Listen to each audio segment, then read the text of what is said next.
So we're going to be in Proverbs 25 this morning. We're going to try to get through verse 14, half the chapter. And the topics we're going to cover today is searching things out. God conceals it, but the kings that are wise search the things out that are concealed. We'll talk about that. We're going to talk about doing what you committed, right? So the verse is, don't be a clouds and wind and have no rain. Or like in Matthew 23, don't be a leaf that promises fruit and have no fruit, right? So the idea is if you commit to something, do it. And then the other thing we're going to talk about is choosing our words wisely. So those are going to be the three key things in this section. So without further ado, can someone read verse 1? These are also our Proverbs of Solomon, which the men of Hezekiah, king of Judah, copied. Okay, so if y'all are unfamiliar with Hezekiah, Hezekiah was Ahaz's son. Does anybody remember Ahaz and Jezebel? They were the epitome of evil, okay? To this day, in like the spirit realm, you see a lot of people talk about the Jezebel spirit because she was really evil. But Ahaz was equally evil. And for instance, he nailed the temple door shut so people couldn't even go into the temple. Okay? But in spite of that, his son was Hezekiah. And when Hezekiah took reign, the first thing he did was tear down all the high places where people were worshiping Baal, redo the temple, and got everybody back to righteousness, okay? And that's how God works, right? So we all want God's righteousness, but justice has to come before the righteousness. You got to tear down the evil parts before his righteousness can reign. And so that's kind of what we talked about. So the application here is a couple fold. Is how are you passing and preserving wisdom on? Because of his righteous reign, these men of Hezekiah went back and copied and recorded Solomon's Proverbs. So we have more Proverbs now because of these men in Hezekiah and what they did. So how are you preserving wisdom? And those with kids, how are you passing that down to your children? Right. Any thoughts on that? Nobody wants to share? Go ahead. Sure. I mean, all of us, we spend a lifetime learning knowledge, and if we don't pass it on, we're just wasting it. Our job is to pass on our knowledge, our good knowledge, useful knowledge, on to our younger generation. Exactly. And you got to look for those teachable moments, right? And try to do that. You know, I know to this day, my kids, which are almost 23, and the youngest one is 20, right, somewhere around in there. And to this day, they talk about the little devotionals we did, because I did really crazy, funny devotionals with them, and they remembered it. But, you know, they remember the principle, right? So I would do things like, for instance, we went to the grocery store one time and we bought a cow's tongue. And we all sat down for family dinner, and I blindfolded them. I said, okay, imagine the most dangerous weapon you could find, you know, and they're thinking of a bomb and a hand grenade and a machine gun and, you know, all this. And I said, okay, be really careful, I'm going to let you touch it, you know, while I blindfolded. And they go, oh, that's gross, you know? And then I ripped the blindfold off. And I said, you know what that is? That's the tongue, you know? And it's those type of things. It's having a visual, trying to communicate on their level. We did other devotionals, you know, but that was one of them that I remember. Another one was on like money. You know, I came in to the table and I got them all excited, and I went to the bank and I got like $200 in $1 bills, and then I just rained money down, you know, all in front of them, they're just going berserk, right? And I said, okay, now we're gonna have to treat this right. So, okay, here's the bills. Now, here's your mortgage, here's the electric, you know, and I kind of worked it all out, you know, and I said, now, once it's all done, you get to keep, you know, and then, you know, one of them wasn't wanting to pay, so then the other one paid the bill, you know. It was funny to see their heart, you know, and for them to kind of get that concept, right?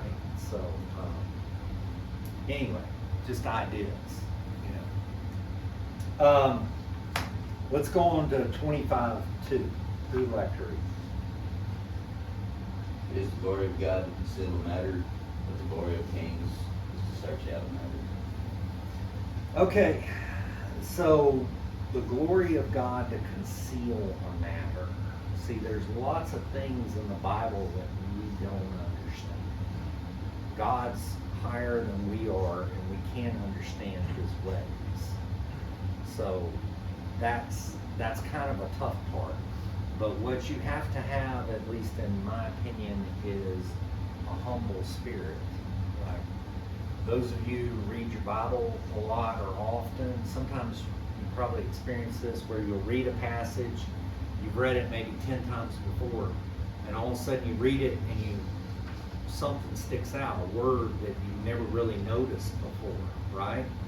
Well, that's like God knocking. Like, hello, are you there?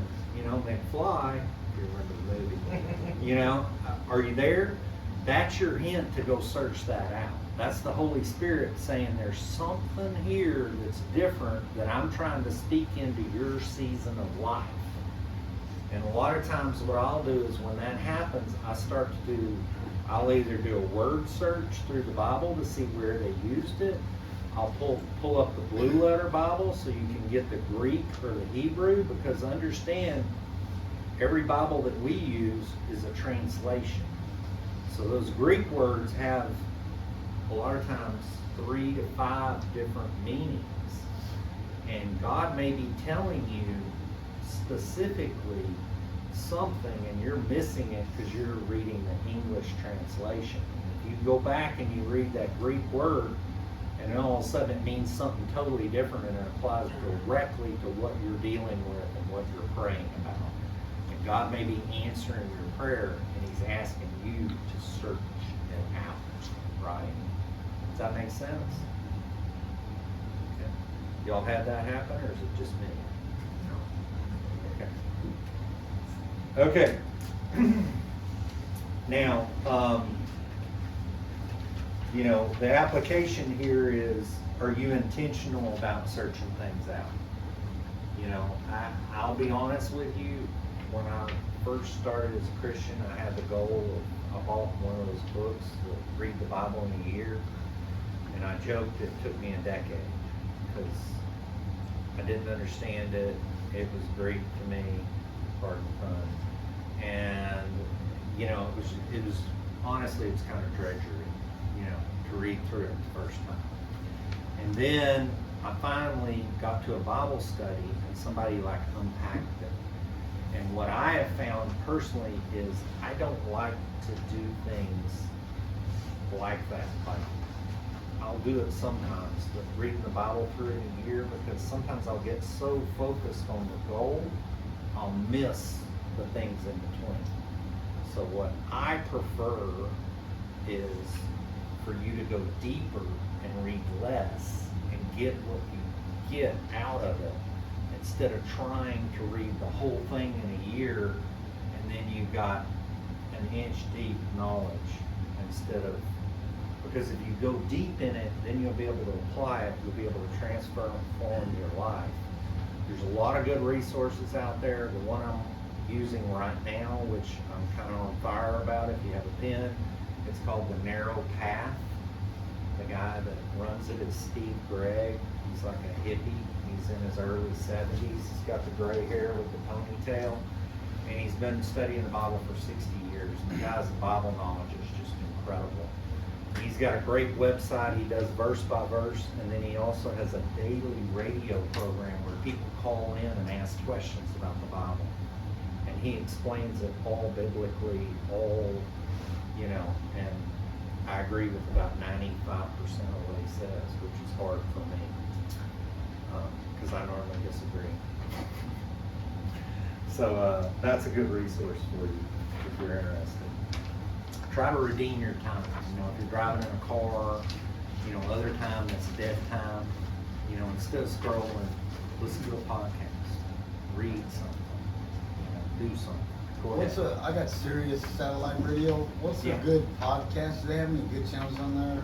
I just listen to the worship and the praise channel that's on there. That's Is what there- I've been doing. I don't know if they have a teaching channel on there, honestly. Google it. You know, you can Google it, but, you know, I mean, there's a lot of teachers, you know, that are good, I mean, that I don't always agree with, right? So, Yeah. it doesn't mean that what they say is wrong, it's just, in my knowledge, you need to kind of understand the viewpoint of the teacher that's teaching. Does that make sense? Like, if they're, you know, a futurist on end times and they're gonna give you a certain view. If they're, you know, more, a different view, then they're gonna give you a different view. If they're dispensationalists, they're gonna give you a different view. So, in my opinion, is just whoever you're teaching with, know their views, because whoever you're teaching with, you're gonna get a slanted view. And that, even me, right? I'm gonna give a certain view, so it's not a knock on the person, it's just understanding what you're viewing. I'm kind of an above the board guy. I'll listen to a lot of different things, but I try to make sure I understand, right? If you're watching CNN News, you know you're gonna get some type of a slant on it. If you're watching Fox News or, you know, Newsmax, you may get a different slant. It's the same thing with the Bible. All these people that are teaching from the Bible, they have to do some type of an interpretation, some type of a viewpoint when they're teaching it. Just understand that, okay? Good question. Okay, let's go on to verse 3. As the heavens for height and the earth for depths, so the heart of the king is unsearchable. Okay, this is kind of a deep thought here, okay? But this goes with the prior verse, right? So the prior verse, we were talking about God and how his ways are different than our ways. His ways are different than our ways because he has more knowledge than we have, right? He knows the beginning from the end. Romans 8:28, right? He can work all things, that includes bad things, for the good of those that are called according to his purpose, which is us. So, the kings, they have information we don't have. So a lot of times, especially in like the political realm right now, you know, just as an example, and I don't want to go deep into all this, but I can look at Trump and I can look at some really good things he's done. You know, he just read through the Bible. He's going to have a rededication on May 17th. And then I can look at bad things that he posted himself as a picture of Jesus, you know, and then he's bombing Iran, which I disagree with. But I don't have all the information, right? So at some point, we have to trust that even on the bad, that God's going to work it for our good. And we don't need to get overly excited about these things, even though it looks like it, you know, that some things are not good, right? But God's going to work that for his purposes. Maybe he'll get called out and he'll, you know, change. I don't know. But we have to understand that the kings have information we don't have. Does that make sense?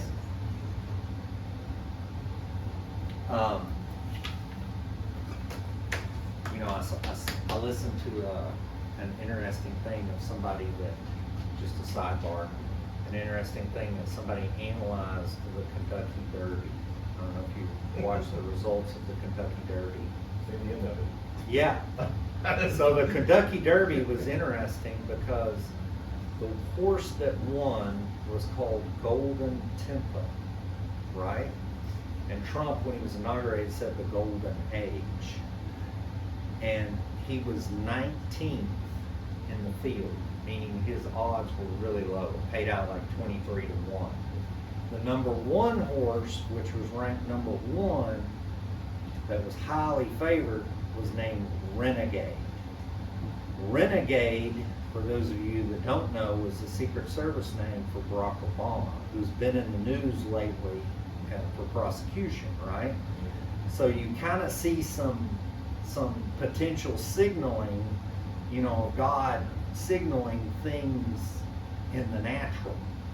And there's a lot of times that if we open our mind, we'll see that. You know, a lot of people like look at numbers, like if you see 11:11, right, or 22:22, because of the verses, you know, and a lot of times you'll see them repeatedly. And then, of course, 19th and 1st is 911, and there's a lot of parallels with that. So it's just interesting to see the parallels, and God can communicate things to us or confirm things if you search them out, right? Does that make sense? Okay. I kind of hold those things loosely, but it's interesting to see. 4 and 5, who'd like to read? Take away the dross from silver, and it will go to the silversmith for jewelry. Take away the wicked from before the king, and his throne will be established in righteousness. Okay. How many of y'all are familiar with the process of refining silver? What does it require? Heat. A lot. You got to go through the fire. How many of y'all has God put you through the fire to remove the dross, right? You've been through the fire? Okay, that's what Solomon's saying here. He's saying you need to go through the fire. And as a Christian, news alert, Jesus said he's coming back for a glorious bride, right? We are the bride of Christ. That means we got to go through the fire so that we can be that glorious bride, right? And so the fire serves a purpose.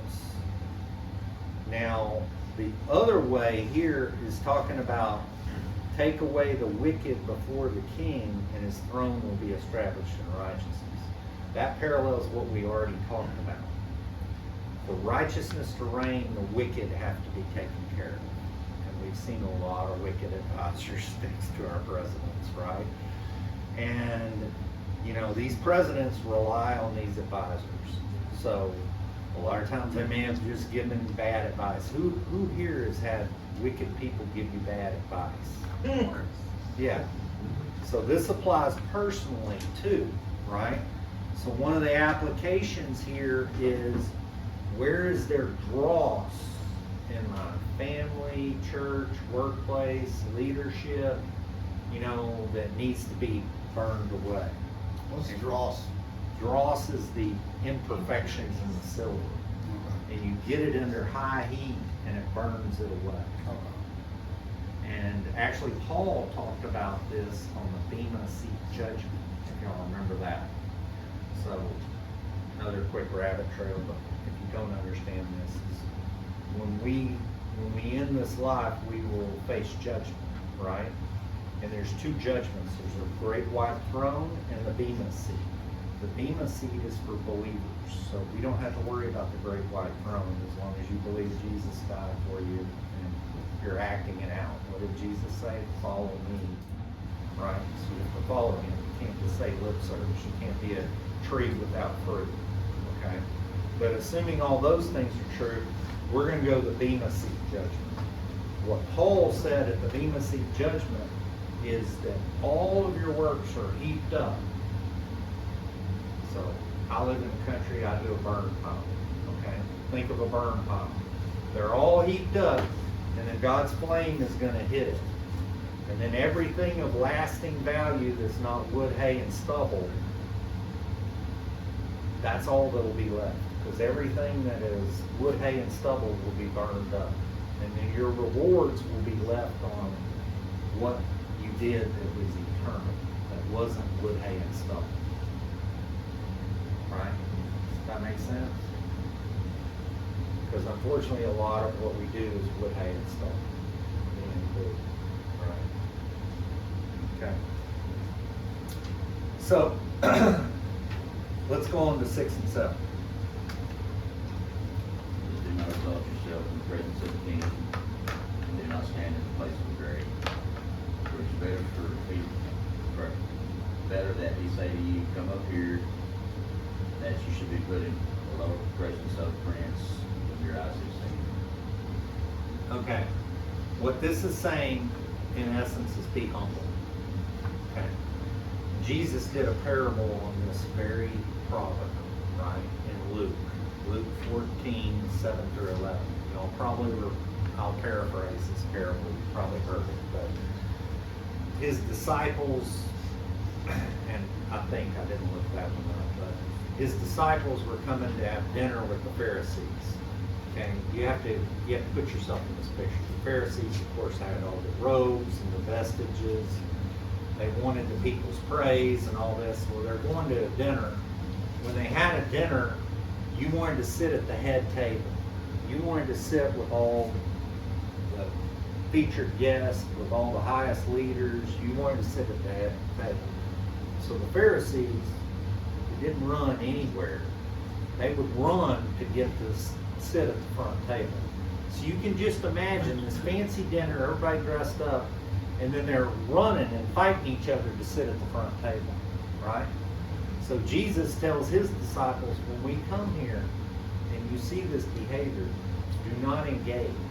He said, you go sit at the back and then wait for them to invite you to the front table as a guest, right? And that's what we need to do. That works out practically in life too, right? If you sit back and you humble yourself, then many times you'll be invited up, right? And, then you're treated more honorably than just sitting there. Like, I'm a bank examiner, and we'll have plenty of board meetings, and, we'll have the board table, and then there'll be chairs in the back, right here for the people that are listening, or maybe taking minutes or something like that. And sometimes, even when I'm in charge, I won't sit at the front table because maybe I have my asset manager or somebody else speaking that's going to be the one presenting. So I'll say, you sit up here, and then I'll go sit in the back. And then the bank president will come in and say, no, Cody, I want you at the front table, right? So that's kind of how that works. We need to be humble about that. Does that make sense? Anybody ever seen this? Have y'all seen people that don't deserve the front table that jump up there and sit there? Yeah. Okay. The application here is, have you ever promoted yourself too quickly or sought out recognition before the proper time? Think about it. Humble is a hard thing, right? I don't know about you, but I think I'm kind of wired for pride, right? It's kind of sewn in me. Thankfully, I have a great wife. She can spot it like a bloodhound. The slightest hint of it, she can spot it quick, right? But pride is sneaking, and even humble, right? The moment you say I'm humble, then you're bragging about being humble. You got pride about being humble, right? So we have to be careful with that. Think about it. We were on Wednesday nights, if you're not going on Wednesday nights, we went through the Gospels, and we got to that scene in the Last Supper where Jesus, says, one of you will betray me. And what's ironic about that scene is you have all the disciples there, except for one, but all the disciples were there, and they all say, is it I? Right? The first thing in their thought, in their mind, and their process was, if you're going to be killed and I'm going to go through this persecution, even I could probably betray you, at night point, right? And their focus was on I, not on, you didn't see them going, oh, I bet Judas is going to, it's probably him. They were saying, no, me, first me, right? And that's how we need to be. We need to be humble, be able to look at ourselves and say, where's the iniquity first? Okay. Let's go on to 8 through 10, because surely this isn't a problem in our church today, or in our world today. Who'd like to read? Do not go hastily to court, for what will you do in the end? When your neighbor has put you to shame, debate your case with your neighbor, and do not disclose the secret to another, lest he who hears you expose your shame and your reputation be ruined. Okay, there's a lot here. How many of us think we have a litigation society? People are happy to sue, right? And what this is saying here is, and this is wisdom literature, we've talked about this before. It doesn't mean you can't put this as the same as Jesus' words, but it's the 80-20 rule. 80% of the time it's going to be correct. So there is a place for lawsuits and that type of thing, but you need to be very reticent of doing that. Because as a Christian, your first view should be that God is going to correct the situation, and you trying to administer justice on your own behalf is probably riddled with fault, right? So you have to be careful with litigation. What does this also say? Where does it say that you should go first in this to resolve it? To the person? Directly to the person, right? So this speaks to gossip, right? Because what does it say? And do not disclose the secret to another, right? How many people think gossip's a problem? Yes. So what happens a lot of times is there may be a simple misunderstanding between two people. But instead of you going to that person, instead of me going to JD and saying, hey, JD, what you said kind of hurt me. This is how I took it. And then JD talks to me and says, oh, I didn't mean it that way at all. This is what I was trying to say. And then we could resolve it right then. But instead of me going to JD, then I, talk with everybody else. I talked to Chris. I said, can you believe JD said that to me? And pretty soon, I might have bear false witness because that wasn't what you meant. And then Chris believes that you said that and you meant it a different way than you meant it. And now all of a sudden we've made this big conflict out of a simple misunderstanding. And this happens every day. It happens in the workplace. It happens in families. We got to have the courage to go directly to that person and clarify. 9 times out of 10, not always, some people are just evil, but 9 times out of 10, if you go to the person and you say, hey, look, you said this, and I didn't quite follow that. That kind of hurt my feelings. What did you mean by that? Then you might get, a different answer. You might get that they meant something different, or maybe they were hurt by something you said that you were unaware of. And you have some repenting to do, right? So the issue here is don't jump to conclusions. Don't have a serious conversation on text messages. That's something, that's happened a couple times throughout the last month. It's just terrible, no emotions. You don't really understand how they're saying it and stuff. And I've learned from that, so I'm taking that forward just to give somebody a call, or even do it in person is probably the best thing. In person is best, but if you can't do it in person, at least do it over the phone. Yeah. At least you can hear the intonation of the person. Got very happy with that unsend message on the text. Yeah. So that does not sound how I intended for that to sound. Yeah, And then spell check, oh my gosh. Edit's a good button too. Yeah. All of a sudden it changes the whole meaning. There's a voice to text. Oh my gosh. Sometimes when the reply fast has exclamation points, like you're yelling at him, I'm on my way. He's like, why would you put the exclamation points on? I was just trying to tell him in a nice way, I'm on my way. It's like but when you have the exclamation point, it's like you're yelling at him. It's different. Yeah, or all caps, right? Yeah, all caps. Yeah. Siri will people- do that for you sometimes. Yeah. You're driving. So, you know, this just kind of points out that we need to handle things privately, delicately, and not blab things, right? And then there's danger in going to public, right? So you need to make sure all your ducks are in a row before you do that, right? Okay, 11 and 12. Who would like to read?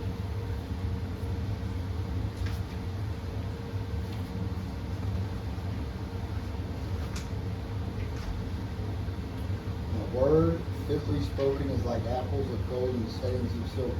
Like an earring of gold and an ornament of fine gold is a wise rebuker to an obedient ear. Okay, so there's a lot here. McGee points out that this probably wasn't an apple. In Israel in that time, they had a lot of citrus, so it's probably an orange. And if it were an orange, then it would be gold set in silver, right? So you can kind of see the gold color of an orange, you know, so, and understand it's a right word. So the problem we have, and I think he said something that was pretty good, I'll just read this. This is something most of us ought to pray about. What should we say and at what time? We need to recognize that at many times we say the wrong thing at the right time, or sometimes we have the knack of saying the right thing but at the wrong time. And there are times when we probably ought not to open our mouths at all, right? So there's a lot there. So when you're talking about trying to say the right thing at the right time and being careful with your words, there's a lot there. You got to assess this. You got to pray about it. You got to say, okay, this might be the right thing to say, but is this the right time? Because understand that even if you're saying the right thing, you're saying exactly what they need to hear.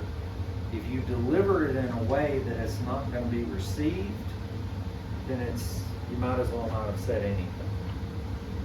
Or at a time when they can't receive it. Or if you say the right thing, but you say it in a way at the right time, but you say it in a way that brings their defenses up, then they're not going to receive it either. So there's a lot of mechanics in all this. Let me illustrate, because McGee has a funny way, you know. If y'all don't know the history of McGee, he was originally from Texas and moved to LA. He was a country pastor for a long time. So my version of the late McGee kind of has a twang, Texas twang. But I'm sure we all know a dear Christian who has a reputation of being able to just say the right thing at the right time. A fitly spoken word. There was a dear saint who lived in the country in Middle Tennessee years ago. She had a reputation for saying something very nice to the preacher at the end of the service. Very frankly, people would linger to hear what she had to say, because there were those times when they couldn't think of anything good to say about the sermon they just heard. And one time, they had a visiting preacher that was a little worse than they had ever heard before. I tell you, the people were interested that morning. What in the world could she say nice to this preacher about that sermon he had preached? So she went out and said, Pastor, I want you to know I did enjoy your sermon, because this morning you had one of the most wonderful texts in Scripture. Now that's a word fitly spoken. It was like oranges in the frame of silver, oranges and silver framed very well, as you know. So what did she say in that statement? Nothing. Just a positive. If you were listening and you were the preacher, she complimented you on picking the verse, not on delivering it all, not on the studying it, not on application, not on anything you're supposed to do as a preacher. So if he was observant, he would have picked up on the clue. Now, had she had come out firing brimstone at him, what would have likely happened? Right, he would have dismissed it. He would have said, well, you're just a hater. But now, when he gets his compliment, he's probably going to have to go back and think. And he's going to know this lady's reputation. He's going to know what she said to other pastors. And it's going to make him maybe reevaluate. Right? Does that make sense? So it's like speaking to your children. Right? Any of y'all have children? It's real easy to get them to shut down. Right? And even in our relationships with our wife or other things, we have to say things a certain way. You know, women are from Venus and men are from Mars, right? You know, y'all tend to be much more emotional than we are as men, so we have to communicate differently, and then we have to translate that when you're communicating. And what gets broken down in that process. We may say the right thing, but at the wrong time, and our delivery sucks sometimes, right? Or I just don't communicate. That's probably the number one thing that my wife tells me. Is she'll say, Cody, think out loud, right? Because as a man, I want to fix things. So she tells me all this story, and instead of responding, I'm going through my head, okay, what's the solution for this? Well, there's this, there's that, there's the pros of this. And meanwhile, she just poured out her heart, and I didn't say a word, you know. So, there's that too, right? So we have to be able to learn how to communicate and say the apt word at the apt time when they, whoever it is able to receive it. Men are the same way, right? We get home from a hard day's work, you know, or something like that, you know, we have certain things, you know, and it could be maybe a hard truth that we need to hear, but it's not the time to hear it. Not after I've fought 2 hours of traffic and dealt with alligators and snakes all day at work, and the last thing I want to do is come to my house, which is supposed to be peace and all that, and get hit, you know, immediately, right? So, does that make sense? So the apt word, you know, pray about that. Think about the timing. Think of the story of Esther, right? She had to say that to the king. She had to pray about it, remember? And it wasn't the right time. It wasn't the right time. And then finally it was the right time. She prayed about it. She took the risk. She finally did it, and God blessed her, right? So sometimes we may have things we have to say. An apt thing doesn't necessarily mean positive thing. It may be a hard truth that you have to give, okay? That even the more reason why it needs to be given appropriately in love and truth, as Jesus would say, okay? So, how many have screwed that up? Given a word at the wrong time? Yeah. Not you. That's good. I'll call you next time. My dad taught me if you can't say nothing good, don't say nothing at all. Yeah. Or it's better to keep your mouth shut and assume better than open your mouth and prove it. That's true. Well, Proverbs talks about that too. Yeah. 1 mouth and 2 ears. Yeah. Right. So that ratio would probably be good to keep 2 to 1. Okay, 13. Who'd like to read? Like a coat of snow in time of harvest, he is a faithful messenger to those who send him, for he refreshes the soul of his master. Okay, go ahead and read 14 too, because these are both related. Whoever falsely boasts of giving is like clouds and winds without wind. Okay, so this is a little curious going back to 13. Cold snow and harvest. Those two things don't seem like they go together. Okay, but what you've got to think, at least most of the commentaries I read, which seems because you've got to connect cold snow with refreshing. So in order to do that, you think of where does the cold snow land, even in the fall or that, it lands in the mountains. And then that cold snow brings nice, cold, refreshing streams down, right? So then at harvest, when you're working hard, you get the cold, refreshing stream, right? So what they're saying here is that messenger that delivers as committed is just like that cold, you know, I work in, we've got a farm, so I'm out there and it's hot, and a cold glass of iced tea when you're sweating or something like that is pretty amazing, right? So it's like that. It's refreshing to get a messenger that's timely, that does what he says he's gonna do, a worker that you can count on, that, you know, you can trust, all of that.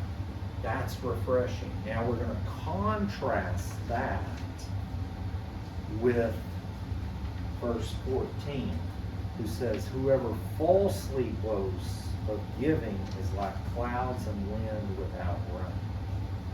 So clouds and wind indicate the rain is coming, but the rain never comes, right? We have a lot of people like that, right? You have anybody that you work with that talks a real big game, but when the delivery comes, ain't there, right? You know, that's clouds and rain, right? They're an unfaithful messenger as opposed to a faithful. So, you know, what we need to look at is what are the qualities that make somebody trustworthy, that make them faithful, you know, and then assess those people in your lives, right? And yourself, right? Where have you fallen down on that? Because what we talked about another week or so ago was your inner circle, right? So connect the dots on what we've gone through. Remember the wicked advice, all that other stuff that we talked about? You have an inner circle, right? People that you let in. That inner circle needs to be a trusted circle. They need to be refreshing like the cold snow. They need to be dependable. They need to be the one that you can call when you get your tractor stuck in the field, or you stupidly drive your key in the pasture and get it stuck. You know, not that I know a person like that. But so, but they're the ones that are going to be the inner circle, right? That you can count on. They're the ones that you're going to be able to share when you have a question or when you need advice.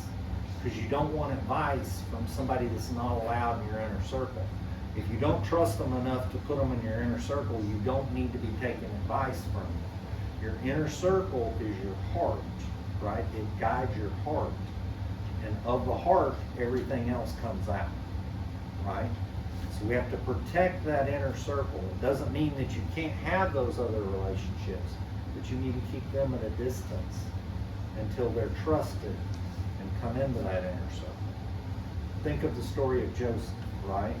Joseph and his brothers, when he met back up with them after being thrown in jail and everything else and trying to be killed, right?